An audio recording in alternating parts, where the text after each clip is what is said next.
Welcome back, Trailblazers. Before we dive into today's episode, I want to take a moment to talk about a tool that has completely transformed the way I plan and navigate my hikes, AllTrails Plus. As a Trailheads ambassador and the organizer of the Yakima Valley Trekkers, I'm out on the trails a lot. One of my favorite features of AllTrails Plus is the ability to edit and create my own maps. Conditions change, fallen trees, washed out sections, or even a last-minute reroute. And with AllTrails Plus, I can adjust my route on the fly and share it with others so everyone stays informed and safe. AllTrails Plus also gives you offline maps, wrong turn alerts, and 3D trail previews to help you stay on track and make the most of your adventure. And the best part, you can get 30% off an AllTrails Plus membership with my exclusive link in the episode show notes. So whether you're planning your next big trek or just looking for a new trail to explore, AllTrails Plus has you covered. Check it out and let's hit the trail.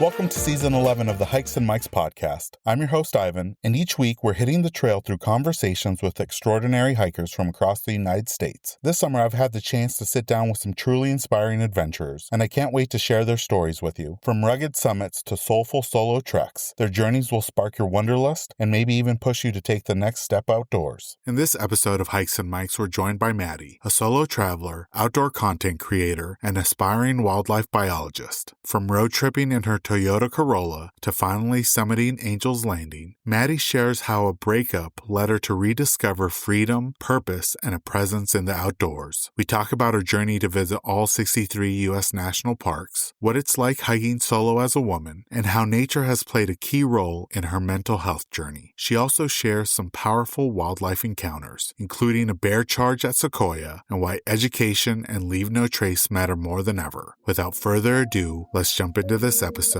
with our guest, Maddie.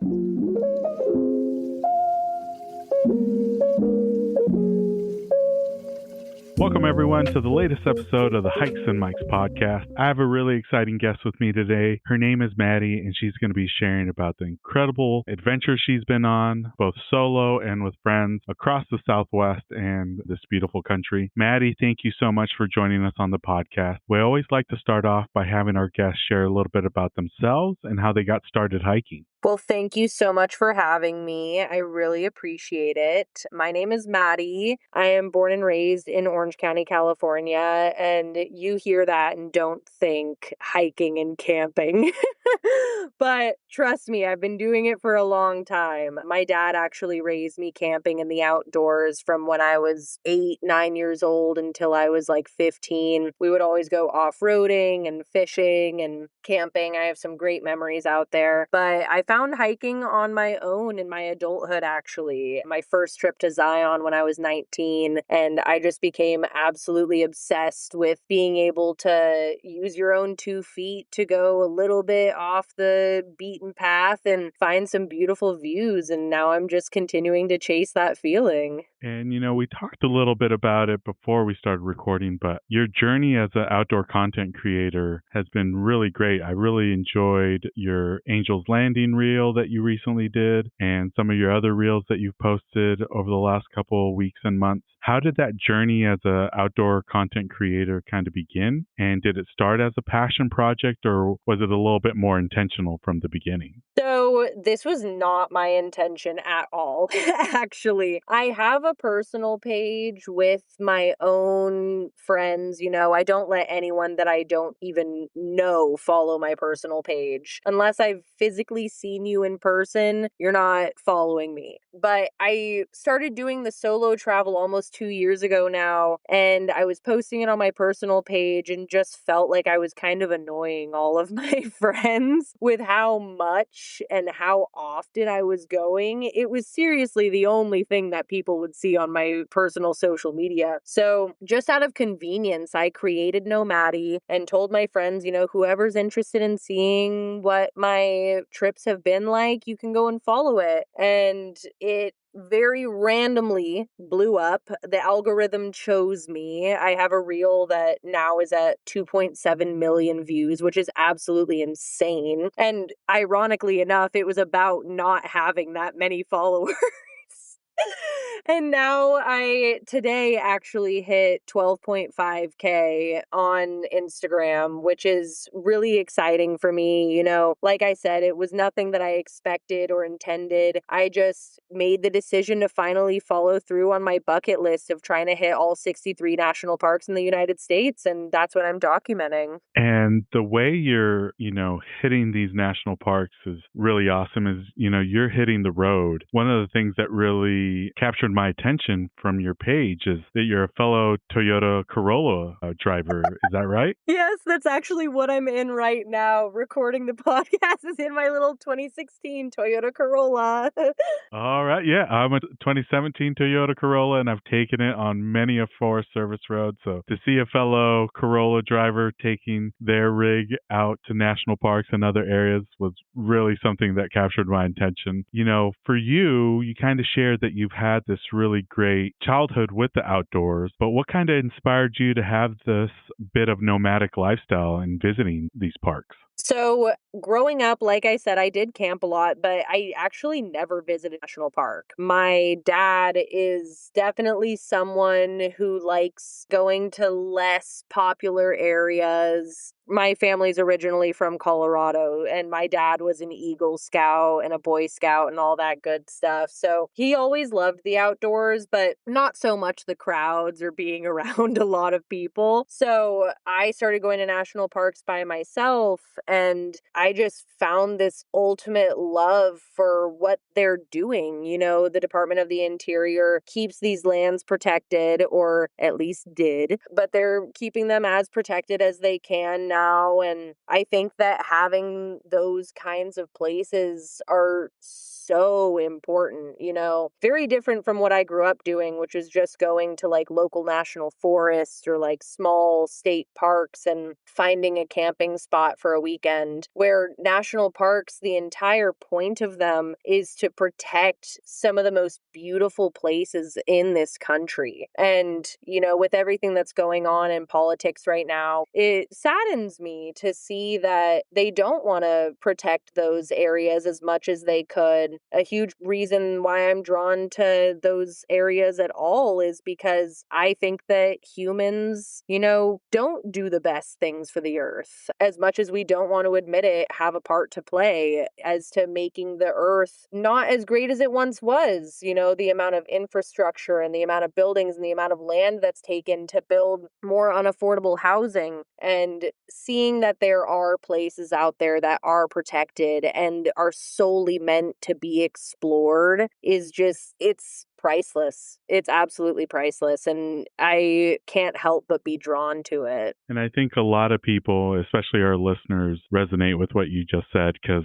it's been a roller coaster for our public lands over the last couple months. And for the time being, they're protected but severely understaffed. And I think, like you mentioned, we all play a role in it. And I think this summer especially, we potentially have to play a bigger role because so many public lands are understaffed. And it's a challenge, but I think seeing the, not just support, but the outcry of what was going on in the hiking community really showed the passion that a lot of people have. For you, one thing that caught my attention also was that you're currently studying to be a wildlife biologist. And I think that kind of goes hand in hand with enjoying the outdoors and hiking and traveling. What kind of made you decide to go back to school and study wildlife biology? So kind of touching back on my last response, I think that humans don't do the best things for the earth, and it is worth protecting. And a lot of people that go to the outdoors, including our national parks, are very unaware of their impact on the land around them. Becoming a wildlife biologist is something that's so important to me because not only would I have the opportunity to educate educate people and to be a part of the change, but I also can actually, as a scientist, step in and help these either native plant species or animals or water systems to be restored to the glory that they once were. I mean, there are so many animal species and plant species that are just declining rapidly in numbers. And being a wildlife biologist, eventually, right now it's just a goal. I'm currently going to school to get that degree, and hopefully one day I'll work with either the National Park Service or a conservancy that partners with the national parks. But right now I have the opportunity to learn and absorb as much information as I can. I have the opportunity to educate people and to show them how to do better and show them how to protect wildlife and protect our lands and protect native plant species.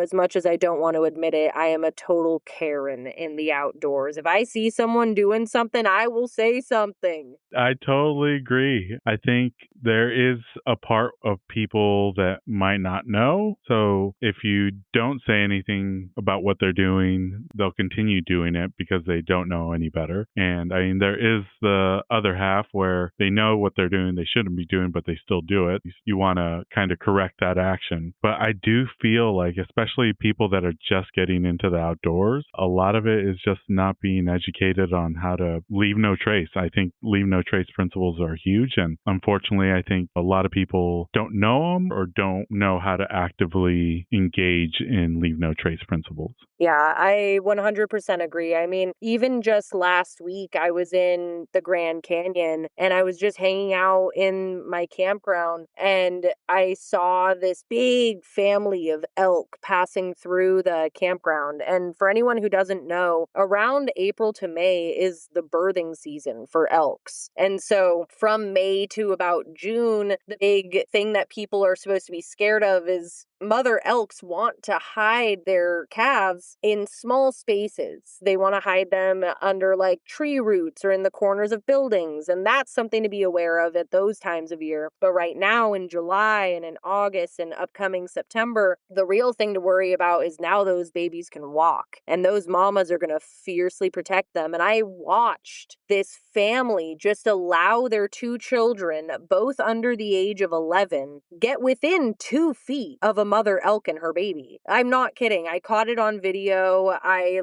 had to go and approach the parents and say, hey, just so that you know, your children have the possibility to get harmed right now.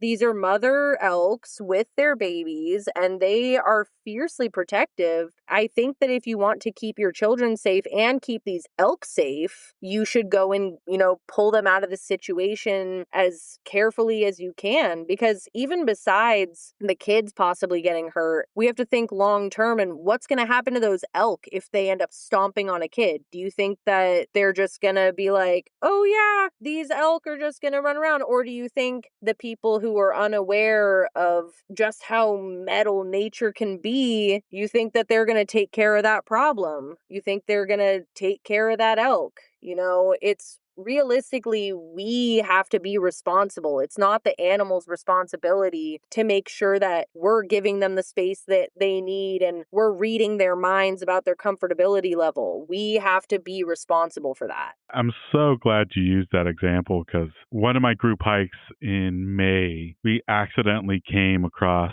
a baby elk calf and we didn't know it was next to this fallen tree until it let out a little yelp. And then instantly we were like, okay, where's mama? Let's get away from the calf and, let it be. But on the way down, we were wondering where is mom? Why was the calf just there? But you sharing that, the moms like to hide the calves, especially early on, brings such a huge sigh of relief because the whole day we were thinking was that calf abandoned? But hearing that they like to hide them just brought a big sigh of relief from that experience on my end. But like you said, we instantly recognized that this could potentially go sideways if the mom was anywhere near us, and we quickly left that area and left the calf be. Yeah, and again, again, it's really important to be aware of, because a lot of the people who are in the same position as you, where they think, oh, maybe this calf was abandoned, even beside an elk, just another animal leaving its baby. A lot of people will think, oh, this animal is abandoned. But realistically, within the first month or 2 months of these wild animals being born, a lot of them can't keep up with their moms. So their moms have to leave them in order to go get food to give to their kids and to continue gaining their strength. And it's actually really detrimental to a lot of wildlife species, because people who are unaware that wild animals will do that will sometimes take the babies because they think that they were abandoned. And what ultimately happens with that is you bring the baby either to an animal shelter or just put it back out in nature, and those wild animals are going to smell you on its baby and they are going to reject that baby. And ultimately, it's going to create a huge rift and not allow that baby to be raised with its own family because we intervened. So glad you mentioned that, because that solidifies what we experienced and what we learned. But that just, makes it more concrete if that ever happens again, to not necessarily think that it was abandoned, but to realize that if they can't walk, it makes sense that they're not able to keep up with mom. So mom does what she does best and tries to hide the baby to keep it safe.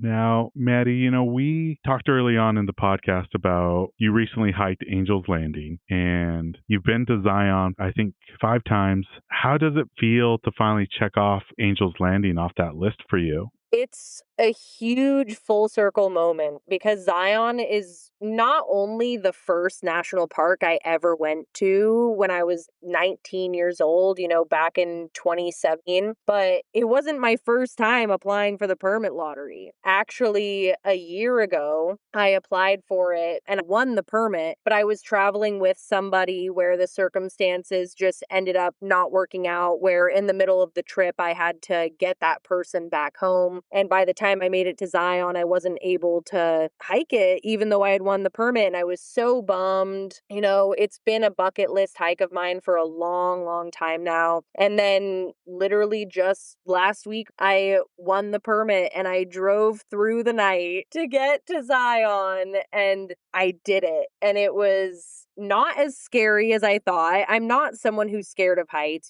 I've jumped out of a plane before. I've summited Clouds Rest.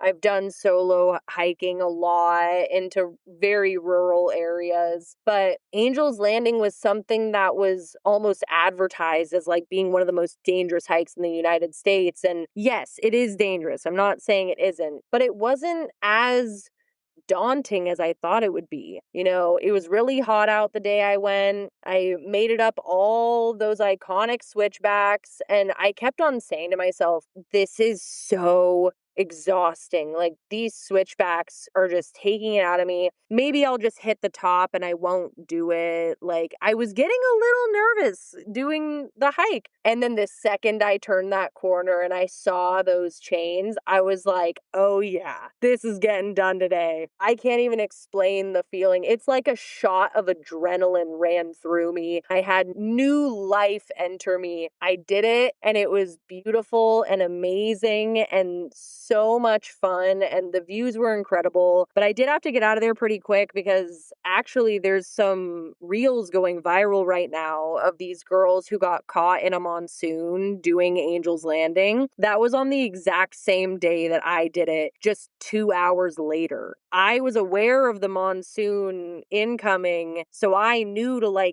get down from there and, make it down. I actually got back to my car, and within 60 seconds, raindrops were hitting my windshield. So I made it out just in time, but it was something I'd been waiting for a really, really long time. It was exhausting. It was fulfilling. It made me feel accomplished and challenged in ways that I didn't even think I could be challenged. And funnily enough, I actually double checked my permit emails, and the day that I hiked it was also the exact day a year ago that I won the permit and wasn't able to do it. So I really was like, oh my gosh, this is the universe giving me a full circle moment of finally being able to follow through with this bucket list item. And Unmatched feeling.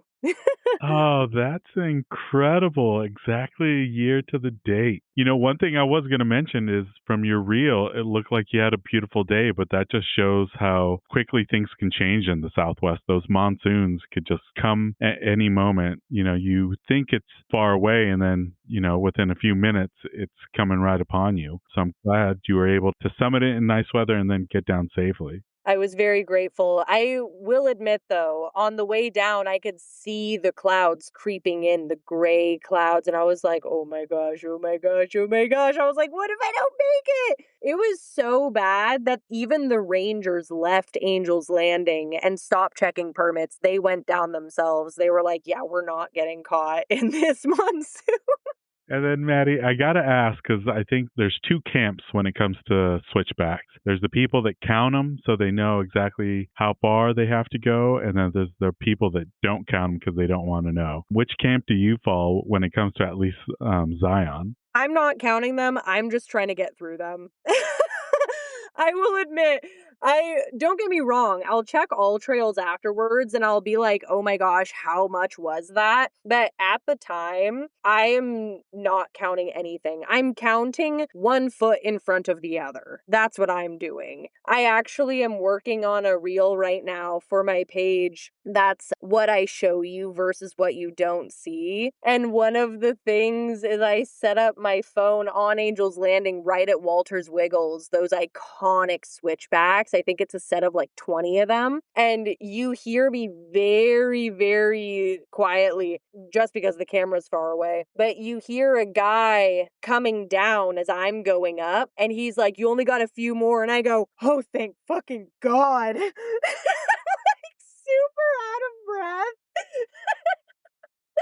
And I was like, if this isn't the epitome of me on a switchback, I don't know what is.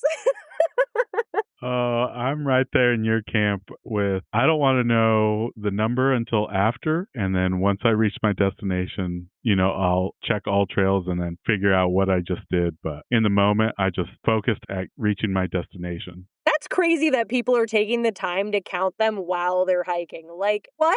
Do you really just think about getting to where you need to go instead of counting down the seconds of your torture? Because switchbacks are torture. I have hiked Upper Yosemite Falls, and those switchbacks are unforgiving. I do recall there was one time I was hiking with somebody that was a counter, and I did have to somewhat politely ask them to count in their heads because they kept counting it down, and I was like, nope, I don't want to know because that just means there's this much more to go. But yeah, I have noticed that there are two camps when it comes to the switchbacks, people that count and the people that don't. That's crazy. I didn't even know that was a thing. I would have literally tapped that person on the shoulder and be like, excuse me, can you please stop keeping a countdown of our demise?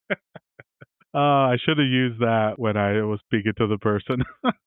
Now, Maddie, talking about your page, I think one thing that people will notice and come across, and you were kindly enough to answer this on this weekend stories. And, a lot of people might notice that you have a tattoo with specific coordinates. Can you share a little bit with our listeners the story behind them and why that location is so meaningful to you? Yeah, absolutely. So I do have a tattoo of some coordinates on my left thigh. Ultimately, the reason I decided on this specific place was because of how meaningful it was. So the coordinates are to one of my favorite hikes. It's called Tokopah Falls in Sequoia National Park. And Sequoia in general just feeds my soul. I went there for the first time last summer by myself. It was actually really random. I had just gotten back from like an 11-day solo road trip to Colorado and back. I'd hit like 3 or 4 national parks on that trip. And I came back and worked for 2 days and coincidentally had the next like 4 or 5 days off and saw that there were campgrounds available in Sequoia and I'd never been. So I just booked it and went. And I ended up staying at Lodgepole Campground. Sorry, I'm not gatekeeping this. please don't book out my campsites. But the really cool thing about Lodgepole is it's the only campground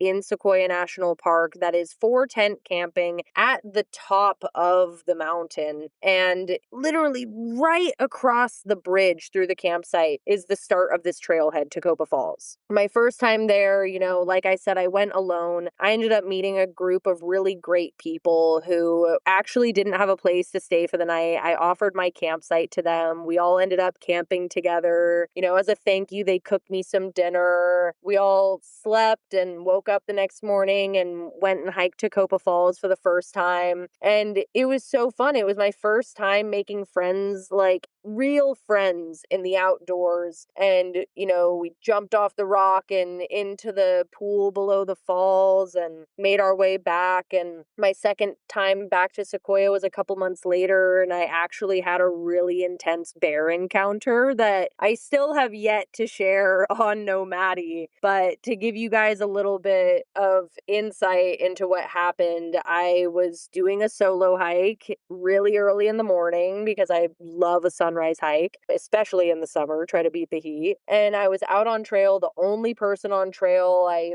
hiked to the back of the falls. It was completely dry, which was totally fine because Watchtower Peak is right there, and I love just staring at that thing. And I hung out for 20 minutes. I screamed into the valley. I heard my echo. I felt good. Put my pack back on, turned a corner, and bam, bear 100 feet away, right in the middle of the trail. While I was hiking, because I noticed that there were wild blueberry bushes along the trail, that I might see a bear. I had seen bears the first time I was there. The trail was so populated that, they weren't coming anywhere close to the trail. They were more high up on the ridge lines. But this time I was alone. It was like 6:30 in the morning. It was end of September, and it was just me and the bear. He charged at me twice. And after it all happened, I was kind of like, oh yeah, like whatever, no big deal. But as more time goes on, I realize like just how scary that experience was and just how lucky I am. I am very grateful that I have taken the time to educate myself and become aware of different characteristics of different animals and how to handle them and make myself prepared for those kind of encounters, because I did not go out there unprepared. I had my trekking poles. I held them above my head. I banged them together. I got on top of a rock. I made myself big. I made myself loud. I stood my ground. The way I actually got rid of him was by kind of coming at him. I kind of like stomped at him, and, I was like, backing down isn't an option. And obviously staying still for 20 minutes isn't making him go away. So what else can I do besides, lunge at him? And so I did, and he finally started moving his furry butt down trail. And, I've been back to Tokopah Falls once or twice since then now, and every time I just feel like it gets better and better. It's one of those places that just makes me feel like my soul is fed. It makes me feel like I'm home, being in the Sierras, being in such a beautiful place, surrounded by these giant granite walls in my favorite national park. It means a lot to me. And so the coordinates tattoo, I want to keep that place with me for as long as I can, because even if I'm not able to go, I know I'm holding it with me. I love that. One thing that really drew me to your page is you talk openly about your solo travels, the good, the bad, the challenging, and you've been really great with sharing how it helped you reconnect with yourself. Can you share how being a female solo hiker and road tripper has helped you grow and learn a little bit more about yourself? Like I said, I grew up doing this kind of outdoor thing, and it's always been a part of me, but I definitely lost that part of me for a while entering my early adulthood. I feel like priorities were just put in different places, and by that I mean boys. And I, just started to focus on things that had nothing to do with me. If I was dating somebody, my life was about them. And if we were planning a trip, it was going to be centered around them, kind of a thing. And my first solo travel experience was actually meant to be an experience with a ex-boyfriend. And it wasn't meant to be a camping road trip. It was meant to be, oh, we're going to go out to Colorado and see see my grandparents. But he was like, we'll stay in hotels along the way. The road trip doesn't matter. We'll just get there as fast as possible, kind of a thing.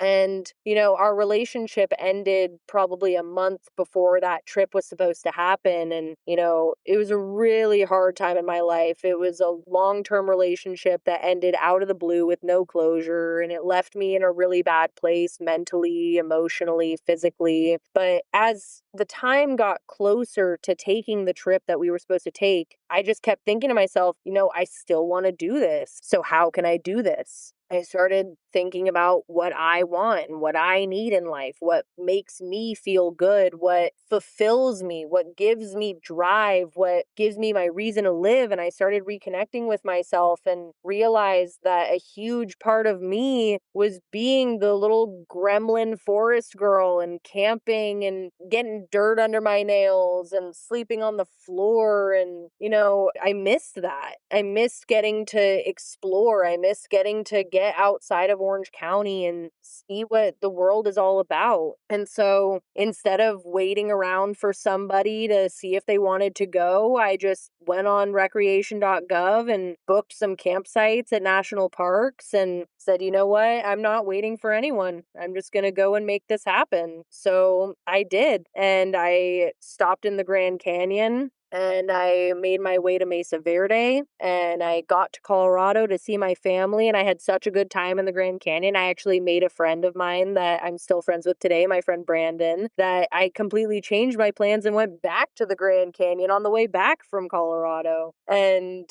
it made me feel so happy and like I'd finally done something for myself for the first time in a long time. And I started to think, life isn't going to wait for me. So why do I have to wait for other people? And I just started doing things. I don't have a lot of outdoors friends. I don't have a lot of people that like getting down and dirty. My best friend is very much so like, I don't want to be in the sun. I don't want to see the sun. I don't want to sweat. And like, I love her. Like, be you, babe. You're the love of my life. Of course. Like, do what you want to do. But she's obviously not going to be going like regularly camping with me. Some of my other girlfriends, like, they just won't be able to take the time off of work, or they won't be able to take as long of trips as I want. And as opposed to completely changing around my schedule to make it work so that somebody else can experience what I want to experience, I started thinking, what do I want and how can I make that happen? And therefore, my solo travel journey begun. And boy, has it taken you to so many beautiful places. And I don't know if it's the same for you, Maddie, but I feel like a lot of the times for people that are just starting off hiking or even road tripping, just taking that first solo hike or solo road trip can be the hardest part of the journey. Is there any advice that you would give someone who's considering their first maybe solo hike or even road trip that could hopefully help them have a good experience on the road or on the trail? I mean, this is probably very controversial, but I'm going to say don't consider doing it, just do it. The more that you sit on it and you think about something, the more your mind is going to play tricks with you, the more you're going to doubt yourself, the more you're going to talk yourself out of it. And so think about what you really want and think about what your goals are and make that decision to just go after it and do it. But with that being said, that doesn't mean go to bed one night and have a dream that you were summiting Half Dome and you've never hiked a day in your life. And the next day you're like, I'm getting in the car and driving to Yosemite and I'm going to summit Half Dome. Don't do that. Do what you think you're capable of doing in those moments. Start small. Start with small goals. Think about, can I walk a normal mile and not get tired? If you can, find a hike that's a mile-long loop and see how you do on it. If you think, oh, there's this hike that I really want to do, or there's this road trip that I really want to do, but it's X amount of hours away, or it's going to take X amount of time. Think about endurance wise, what can you really handle? Have you ever sat behind the wheel of a car for 8 hours straight? If you have, then like maybe you can handle it. But if the longest road trip you've done is driving 2 hours away from your house, maybe start there and do a day trip. But whatever you decide to do, just make sure that you are as prepared as you can be. And you can be prepared by researching outdoor gear, researching trails, researching drive times, researching what the National Park Service alerts are for local national parks. Or you can look on social media, look to people like me, or look to people like the Adventure Addicts, or Kaylee King, or Sydney Sky, or Abby Jocelyn. Like, these people are amazing women in the outdoors that give great tips and really help you to feel like you now know what's going on. They're some of the women that I look up to in the outdoor world. But even besides being prepared, just make sure that you're having fun with it and you're not just doing it to say that you did something. Make sure it's something that you actually enjoy, and make sure that it's something that will fulfill you. Make sure that it actually means something to you, because it will mean so much more when you finally go after it and you finish that first solo hike or first solo road trip. You will feel so accomplished, as opposed to just saying, oh, I want to do this, I want to do this. Just try and prepare yourself and actually do it. It'll feel so good once you do it, I promise. Couldn't agree with you more. And I really love the advice of, don't think about it, just do it. Do it in a way that's fun and enjoyable to yourself, but don't dwell on it, just do it. I think that's the biggest hurdle that one can have when they're first plotting out their a road trip or a hike. And I think sometimes we can be our worst enemies when it comes to considering to do maybe challenging things. And sometimes you just got to do it and be prepared, but also enjoy it while you're there. So really solid advice. Since you have so many miles both on the road and on the trail, is there any must-haves that you would recommend for first-time road trippers or hikers? I personally live in Southern California in Orange County, so I am very lucky to have a lot of national parks within a certain driving radius of me, or within a certain just area that I know I can go to, because I'm one of those freaks that comes home from a trip and I'm like, oh my gosh, I should go to Yosemite because it's only 7.5 hours away. And my family will be like, only? And I'm like, yeah, that's close. Like, that's so close. Like, what are you talking about? So again, kind of touching back on what I said in my last answer of making sure that you have that bandwidth of being able to get to where you want to go. But I think as long as you have a goal that's within a few hours of you and isn't going to push more than, I would say, 5 or 6 miles for your first solo hike, depending on the elevation gain, I think any of those are really approachable. Like I said, for me, I'm in Southern California, so Joshua Tree is like a 2.5-hour drive from me. There are a lot of great small day hikes there.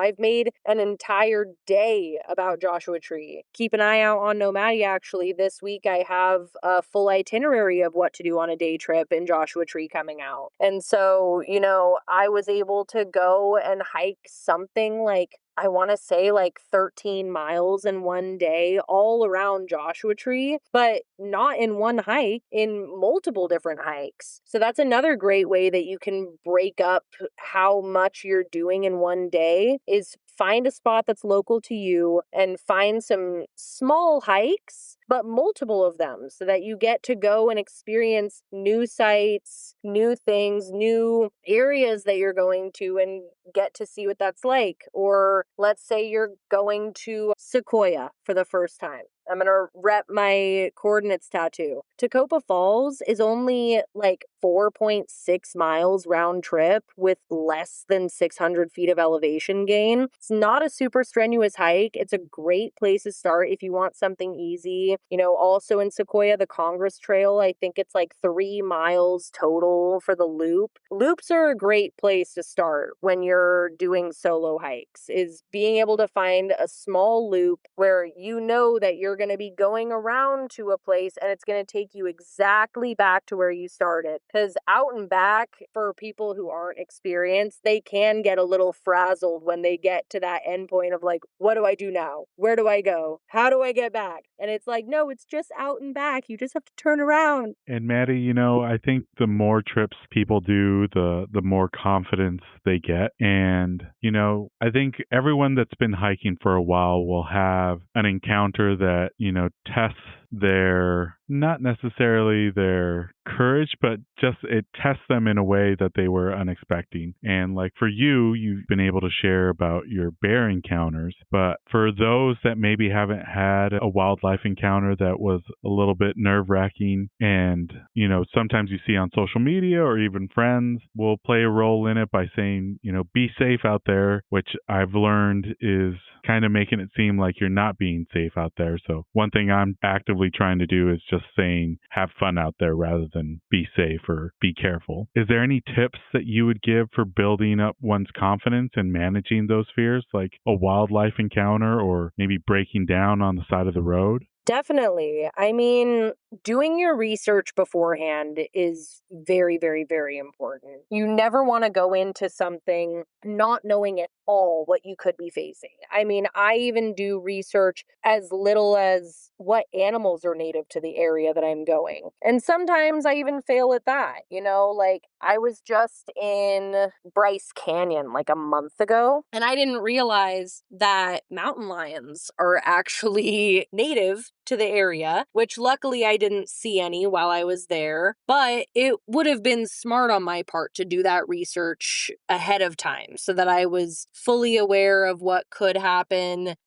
what I might need to look out for. Even just a small example with that is mountain lions. A lot of people are actually unaware if there's a mountain lion near them because a lot of their calls sound like other animals to lure you in. Mountain lions actually can do something called chirping, where they sound like birds in the trees. And people will be like, oh, that sounds like such a pretty bird. What's in there? Boom, mountain lion. And so being aware of even just things as small as that, of what can an animal sound like, what area are they native to, that will definitely help a lot. But also, kind of like what you were saying, the more you go, the more you learn, and the more you're able to then be prepared for anything. And so I feel like the biggest learning lesson for me has been just being able to fully engulf myself in my experience and learn as I go. Some of the biggest things I've learned is,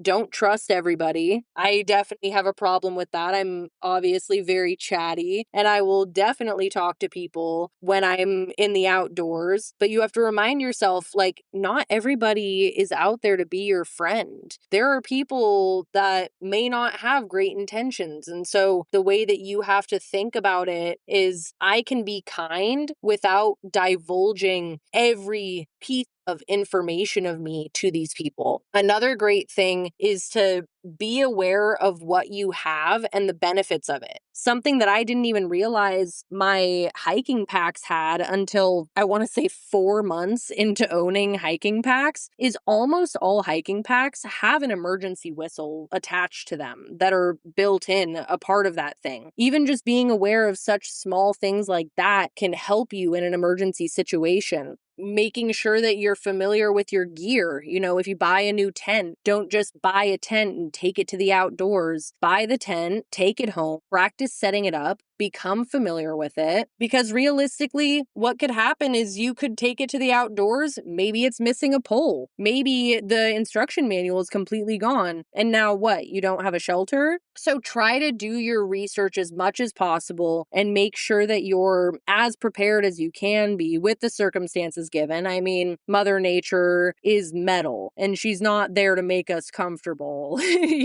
So we have to do our own part and we have to rely on ourselves ourselves, because we really are the only people we can count on. You know, if you're in an emergency situation, even if you do call emergency services or the National Parks Rangers, how long is it going to take them to get to you? Can you do something in the meantime to ensure that you're good? Take a CPR class, take a first aid class, take a mountaineering course, you know, learn about what first aid in the backcountry can look like. I personally have 2 mini emergency medical kits that I bring with me on every hike that I've completely composed myself, because I don't think the ones that you buy in store or online are fully equipped with everything that you would absolutely need. So I've taken it upon myself, again, through my experiences and through learning of what I would possibly need in the outdoors. And I have compiled my emergency medical kits with those things that I have come to realize I will probably need that in the outdoors. Solid tips, and I'm glad you mentioned the medical kits, because that's one thing that I just recently took a good hard look at. Is I bought, one of those pre-made outdoor med kits, and then when I was trying to shave weight for a backpacking trip, I opened it up and realized like half of the items in there I had no idea how to like really use in the case of an emergency. And that really made me think like, okay, if I'm packing all these items and carrying all this weight, it has to be that I need to know how to use it in a case of an emergency. And if I don't, then I really should consider leaving it or taking a class to learn how to use them, because if I don't have an idea of how to use it outdoors in an emergency situation, it's not really going to do me any good or the individual that I'm trying to assist. Yeah, absolutely. I mean, and even besides that, like I was saying, a lot of medical kits come with either things that you won't really need or things that you don't really even want to learn how to use, because you're like, how is this necessary? Like a lot of medical kits come with a pair of scissors to cut gauze. You know what you could switch that out for? A multi-purpose pocket knife, and use your knife in that little Swiss Army knife to cut the gauze, and you have 10 other tools with you. Or just use your freaking teeth. Like, just fucking rip up your gauze. Like, you're in the outdoors. You don't need to make it look pretty. Better yet, fuck the gauze. Grab a t-shirt and rip it off and freaking wrap that around the wound. Like, there's just a lot of unnecessary things that, like you were saying, add like unnecessary weight to your pack, because that's a lot of things, a lot of what people don't even consider is, I have to carry this around with me. How much is that going to weigh, and how much do I actually need this? I'm glad you mentioned the scissors, because that was one of the first things I looked at. And I was like, why am I carrying this when I'm carrying a multi-tool? It serves no purpose. I know about redundancy, but like the multi-tool, in order for it to fail, compared to the cheap scissors that came in the kit, it was like an easy no-brainer, like, oh, leaving these at home. Mm-hmm. What you should really switch that out for is a pair of tweezers for in case you get splinters. And that's something I need to invest in, because I have 2 multi-tools. One's a really small one that has a pair of tweezers, and my big Leatherman has everything else except tweezers. And it's like, I wish there was one that had both, that this way I don't have to carry one or the other. I could just carry something that has both. You're like, why can't I have the best of both worlds? Right?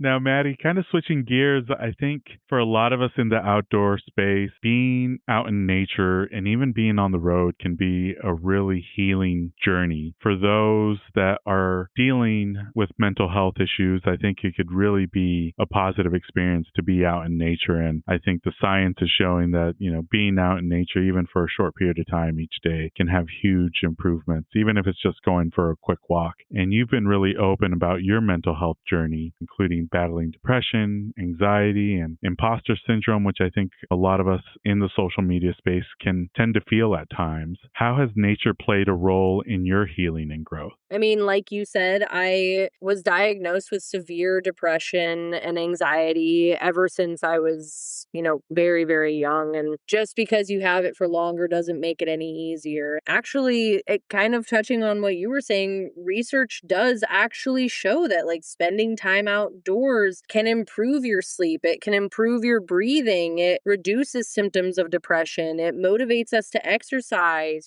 Spending time in the sun allows us to absorb vitamin D and, makes us actually feel better. And so for me, from my time in nature, I get huge dopamine releases, either smelling the trees or feeling the sun on my face or just being able to be somewhere where the air just feels more fresh. It feels more pure. It feels right going into my body. And there's something about seeing such vibrant colors and seeing such natural beauty because, a big thing that really disappoints me with humanity is I think that we've ruined everything. I think that we've ruined the earth. I think that we've taken away a lot of its natural beauty. And so I try to take advantage as much as I can when I'm in our protected lands of being able to see what's been untouched by humans and appreciate it and feel gratitude and feel blessed for getting to see such things. And being so passionate about that, it makes me feel better,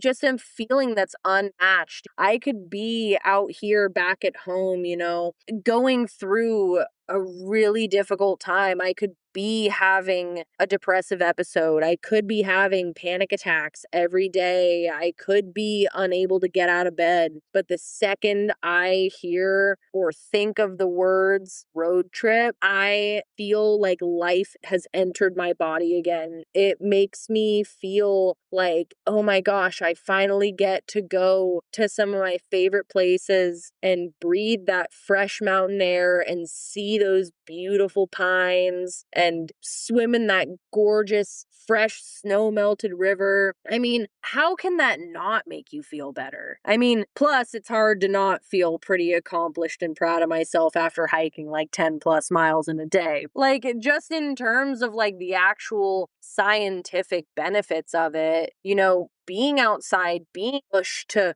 walk to where you need to go, or hiking to see a beautiful sight, or, oh no, I don't have a shower readily available to me. Let me hop in this river. Like, how can you not be happy doing that? It's just the most pure thing in the world. Like, realistically, it's us getting back to our roots, getting back to being a part of the earth that we originally were on and it was originally intended to be. And, being as resourceful as we can and using those things that nature gives us to help clean ourselves, to help push us to get to the next place that we need to go. I don't want to say it's a cure because it's not. Because there are definitely times that I haven't felt 100% on a trip or in a national park, but dang, it sure makes it a whole lot harder to be sad when you're in those places. So true. I think for me, and I think for a lot of people, getting outdoors might not necessarily solve all our problems, but it gives you that clarity that you need, that break.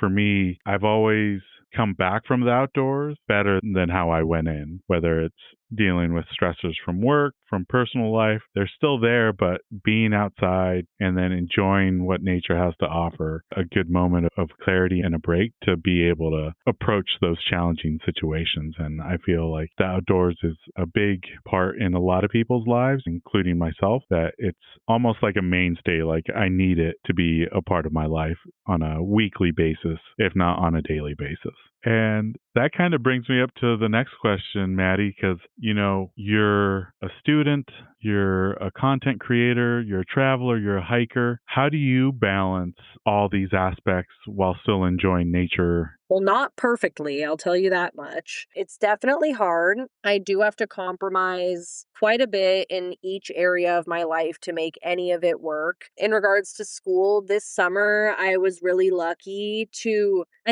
maybe not super lucky, but kind of a blessing in disguise where I went to go sign up for classes this summer and none of the classes I needed were available. So I was just like, okay, I guess I'm going to take summer off. And, like I said, kind of a blessing in disguise. Now I've gotten to travel a lot more this summer, a lot more than I thought I would be able to, and really, really lucky to do so. But I am starting school again end of next month, and it will be a little bit more of a challenge to get out there, which is okay. I have to remind myself why I'm in school, and why I'm in school is to chase after my passion.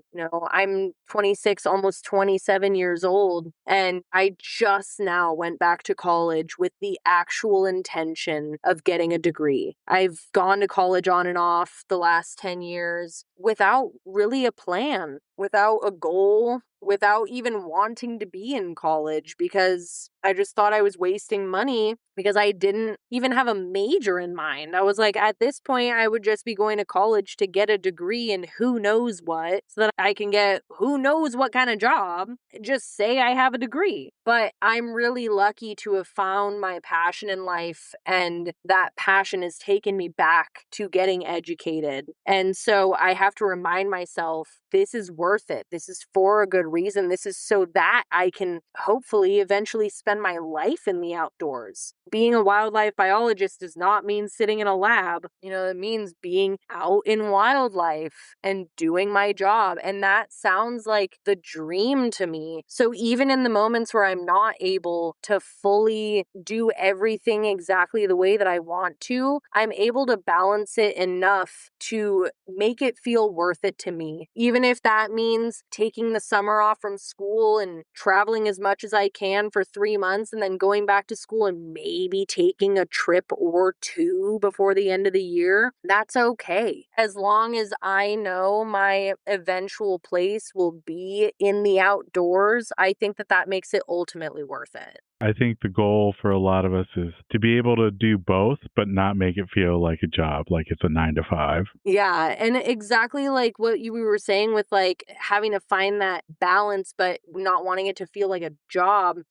Social media isn't a full-time job for me. So I do have a job here back at home that I can't just like give up that responsibility. And so that's another thing to balance with it. But the way that I make it really, really worth it is when I'm in the outdoors, I try to focus on being as present as I can. That's why most of the content you see on my page is not going to be vlog style where I'm talking to a camera the whole time. It's mostly going to be short clips of things, or you'll hear me doing a voiceover after the fact on top of the video because, yeah, of course I can easily take pictures and videos while I'm hiking, but that doesn't mean that it's easy full vlog style video and spend my entire time out there focusing on what I'm looking like, what I'm sounding like. I think that it's really important to find a balance in that sense too of, how important is this social media lifestyle to the actual nature that you're sharing on the social media. So trying to find that balance is also just as important.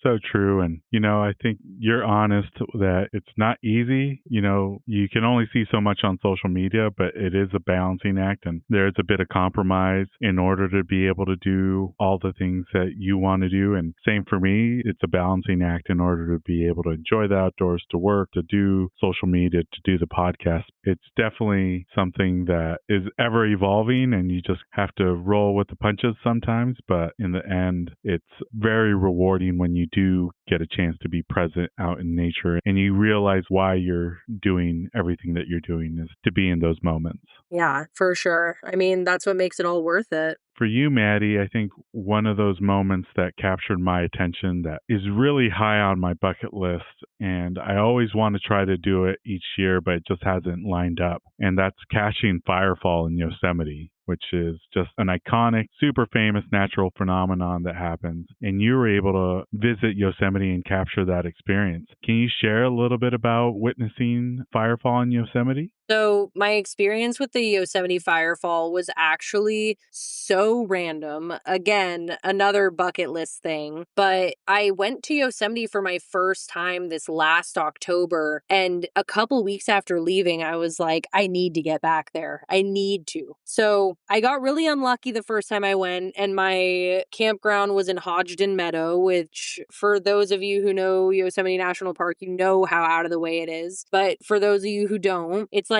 45 to 50 minutes outside of the valley in like a super random part of the park where there's really not that much to do. And so I was like, for the next time I go, I want to really find a better campground, but I don't think I'll get lucky. But I went on recreation.gov, and in November, for 3 months later, there were 3 nights, 4 days available at Upper Pines for the end of February. And I was like, I need to book this right now. So I did. I literally just booked it as soon as I saw it. And I ended up researching and, seeing where it was. I saw it was in the heart of the valley. I mean, you can see Half Dome from your campground. It's a beautiful campground. And normally it's booked out like over a year in advance. So I don't know how I got so lucky, but I did. And the thing about the Yosemite Firefall is, like you were saying, it's such a cool natural phenomenon. For those of you who don't know what it is, it's this waterfall that's coming off of the back face of El Cap. And that waterfall only happens in February. And it only happens because of snowmelt coming off of the top of El Cap. And it creates this waterfall called Horsetail Falls. And in February, when the sun is setting, it perfectly illuminates that waterfall to make it look like a firefall. But, you do need perfect conditions to see it. You can't have clouds in the way. You can't have any kind of bad weather in order to see it. And I actually got there during the last 2 or 3 days that it was still in perfect condition to go and see what it looked like. And I caught it, and it was unreal. Like, seeing it in person was unmatched to anything else I've ever seen in terms of a waterfall. I've hiked to Upper Yosemite Falls. I've done Mist Falls. I've done Tokopah Falls. I plan on doing a lot more waterfalls. But the Firefall is something absolutely crazy. The one thing I will say that I was kind of sad about that I missed out on with the Firefall this year was I got there the day after they did that whole flag drop down next to the falls, the upside down flag, which, by the way, is such an iconic statement. Like, I was so mad that I missed that because I was like, this is history in the making. The fact that people put the American flag upside down next to such an iconic thing. And the reason they do that, which I learned on that trip, is there are thousands of people going just to photograph the falls. Like, not even to stay in Yosemite, just to see what the fire falls look like in person. And I was like, that is such a bold statement to make. And like I said, I missed it, but I did not miss the crowds. Let me tell you, I saw a lot of them, and it was crazy, but worth it for the Yosemite Firefall. 100% worth it. If anyone has the opportunity to see it, go and do it, please. Maddie, you've been dropping tons of gems throughout this episode recording, but one thing that has made me realize is that I don't open recreation.gov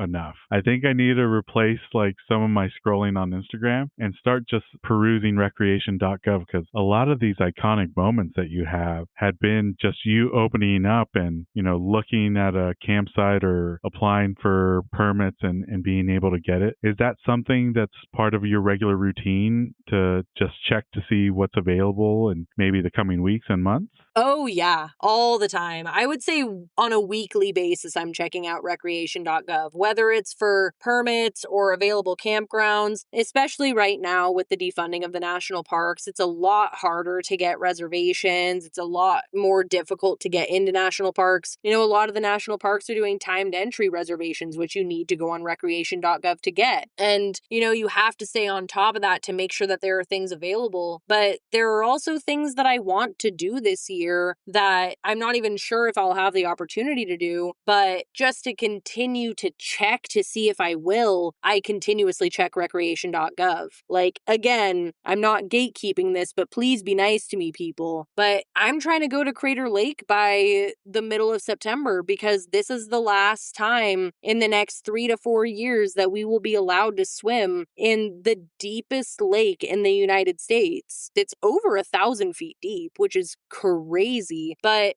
they're going to be doing construction and trail maintenance on the only trailhead that goes down to the lake, and it won't be open for the next 4 years. And so I'm like, how can I get there before I miss that opportunity? So I keep on checking recreation.gov because there's only one tent campground in the entire national park. And, like I said, with the defunding, it's a lot harder to get reservations, but you can sometimes get lucky because sometimes the week of or the week before people have a trip, sometimes they cancel and you have the opportunity when you check to just snatch it out from under them. And it's so satisfying to get that last minute trip, but you have to be checking recreation.gov to get it. No, definitely going to make it part of my process and just, favorite the places I want to go and just, continually check because you just never know when somebody's going to drop their reservation or their campground. Hopefully I can get lucky with some of my bucket list destinations. Now, Maddie, talking about routines, these last couple questions we like to ask all our guests that come on the podcast. The first one is about maybe a regular or frequent summit routine or end of the hike routine that you might do. For a lot of hikers, it's maybe just packing their favorite snack or drink.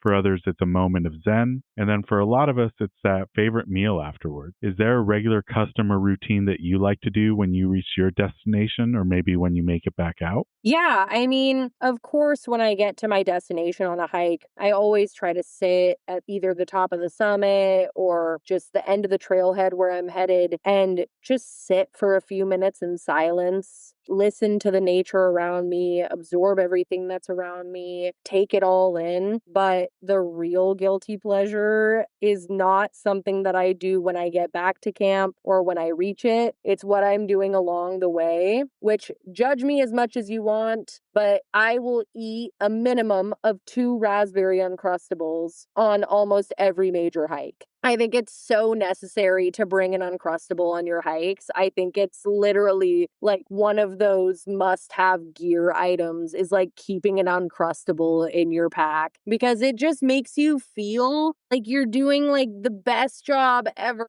And you're like, oh my God, I'm gonna eat J right now. And it's so satisfying and so rewarding. And it makes me feel like I did a good job. It makes me feel like it's my reward for doing something so hard is having something that's, not necessarily what people think of. They think of going to the outdoors. Most people think of having like trail mix or beef jerky or like an MRE or something. But like really, for me, it's having that raspberry Uncrustable. It's like a little bit of a nosh that you just don't really have to prepare for. You don't have to boil some water and put it in an MRE or, deal with the fact that you're eating beef jerky and nuts. I'm like, this is like kind of real food. And it's just so nice to be able to treat yourself with that when you're in the outdoors when it's otherwise a little bit harder to come by. Oh, I love that response. You don't even know, Maddie. So by the time this episode comes out, I think the ink will be official. But Jordan, who has been a huge help with the podcast, will officially become a producer of the podcast. She is the Uncrustable spokesperson for the Pacific Northwest. She recently did the enchantment hikes with me and a couple other of our club members, and she bought a box of Uncrustables to take her on the 3-day journey. And I'm hoping she shares this soon, but she saved the box because we had to do a tough climb on Asgard Pass, and she took out the box. It was empty, and she was able to take a picture near the top of Asgard Pass, this 2,000 foot climb in less than a mile, and it was fueled all by Uncrustables. So Jordan, if you're hearing this, I think you need to get with Maddie and do a partnership and really get that Uncrustables sponsorship going. Yeah, Uncrustables sponsor us. Are you kidding me? We take you to the unseen corners of the earth. I think we deserve it. Now, are you specific to raspberry or do you venture out to the other flavors? I like to stick to raspberry, but sometimes when I really want to treat myself, I'll get the Nutella ones, but I don't eat them just regularly. I put them on my like s'more sticks and put it over the fire to get it a little bit like crusty and gooey. Oh, it's the best. I'm going to have to get on this Uncrustable train because this season, I feel like everybody has been really upping their trail snacks and meals, and my trail mix and jerky it's not looking the same anymore. No, it's not. Unless you're getting fatty for your jerky, which they're technically not jerky, but they're smoked meat sticks, but they are awesome. I'm obsessed. Oh, I think I did see you post that recently. I'm going to have to try those out. Yeah, they're really good. I highly recommend. This next question is about your pack list. Is there a luxury item that you tend to pack that falls outside of the essentials? Yes, there is.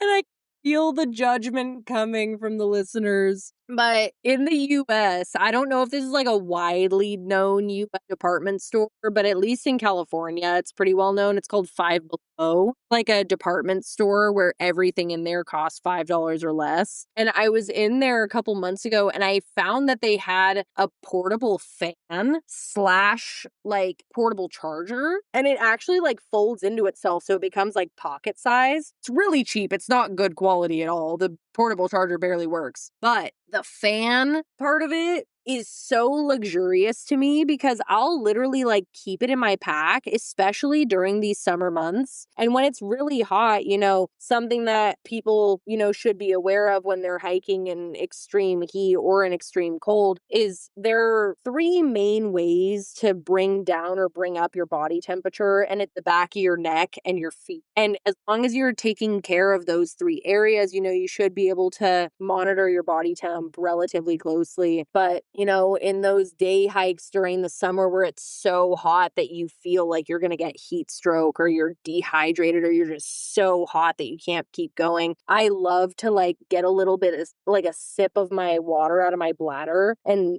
judge me as much as you want, and like spit it into my hand, the water, and rub it on the back of my neck. And then I'll take out the portable fan and just hold it to cool down my whole body temperature. And even though it's not being used very luxuriously, I don't know many other people that are like going on a hike with a mini portable fan.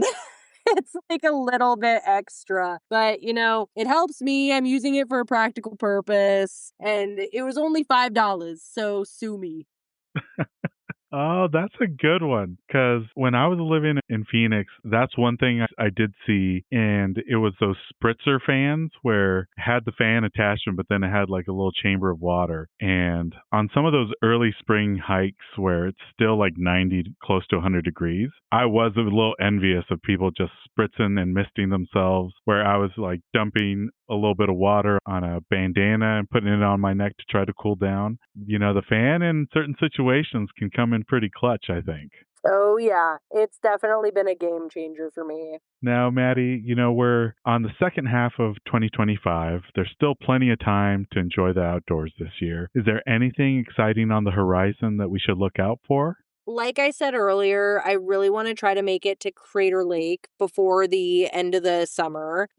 Time's a ticking on when I'll be able to go and do that and swim in there. So I definitely want to do that. I am planning on going to Sequoia for my birthday in a couple of weeks. So I'm really excited to be back in my favorite place in the world. But something I really want to try to do this fall is I really want to try to get the permits to go camp down at Bright Angel Creek in the Grand Canyon. I really want to do it. I know that Phantom Ranch is something that is probably not obtainable for me or for many people because the permit system it's a ruse. I don't like the permit system for some of these things. I get that some of them are a safety thing, but Phantom Ranch being over $200 per person per night is crazy. Absolutely crazy. But Bright Angel Creek Campground is something I definitely want to try to do by the end of the year. It sounds super fun. I would love to do that. I mean, what an incredible experience that would be to be at the base of the Grand Canyon and just get to explore it like the Cole brothers. Oh, that sounds awesome. Dang, I had no idea Phantom Ranch was that expensive. That's steep, literally and figuratively. Yeah, I've seen people do the Phantom Ranch where literally just for 2 nights, it's something like $480 something. Oh my goodness. I know. I'm like, for a permit lottery system, I'm like, that's absolutely insane.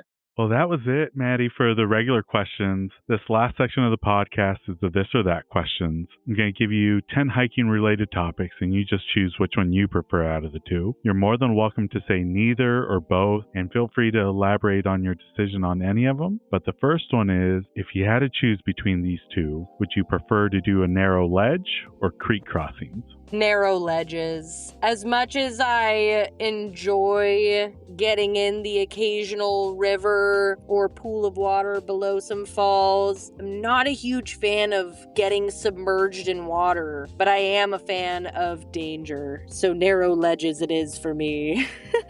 And this next one's a little tough, but waterfalls or summits? Oh, don't ask me that. Oh my gosh. I'm gonna say right now it's waterfalls because I actually was just talking to some people about trying to summit a lot more mountains within the next year. So the answer will probably change, but right now it's waterfalls. But in the next year, I'm planning on summiting Baldy, Gregornio, and Whitney. So hold me to it. Keep me accountable, y'all. And then, you have experience with both of these, so it'd be interesting to see what you prefer. But when it comes to climbing mountains, would you prefer to do switchbacks or would you rather just go straight up? Straight up, 110%. I hate switchbacks. Nothing will change my mind on it. And then our most controversial question, Maddie. Do you prefer to use trek poles or freehand? I like trekking poles.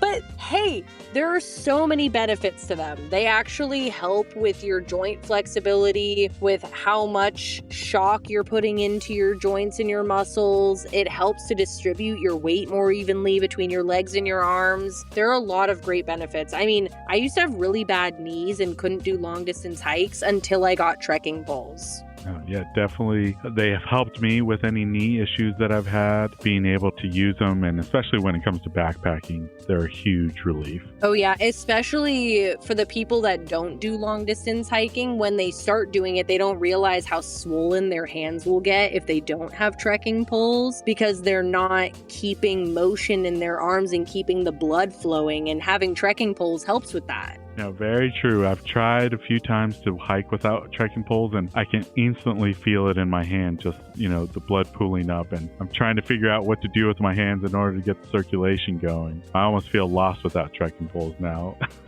Trekking poles all the way. Otherwise, I just look like an idiot, middle-aged mother who's joined a fast walking club. Now, this next one, Maddie, is about your footwear. Do you prefer trail runners or hiking boots?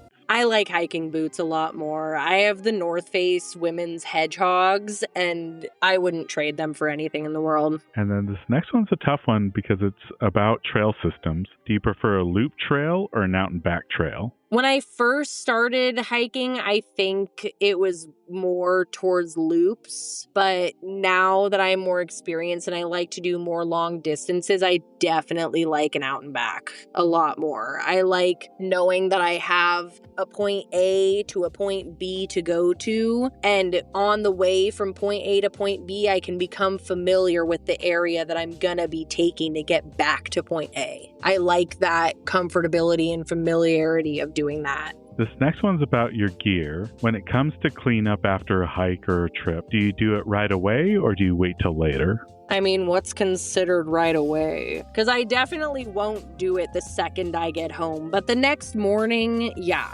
The next morning, I cannot leave things in my car. I need to get it packed out. I need to put it back in my shelves. I need to make sure everything's getting cleaned. I do not like just having everything sit around. But with that being said, I do keep a lot of gear just in my car. I currently have my tent in my car, my chair, both my chairs. I have my table, my sleeping bags back there.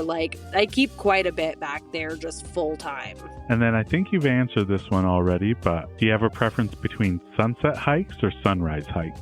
Sunrise. And then this one's a tough one because I think you've been able to see both of these in glorious fashion. But spring wildflowers or fall colors? both. I think I'm starting to finally change my opinion about summer being my favorite season because with climate change, it's just become honestly kind of disgusting. And so I think spring and fall are going to be my two new seasons to be doing a lot more of my outdoor adventures, and I can't choose between those. You can't make me. I like that response. And then the last one, Maddie, is when it comes to these types of conditions on the trail, if you had to choose between the two, would you prefer to have wind in your face or sun on your back?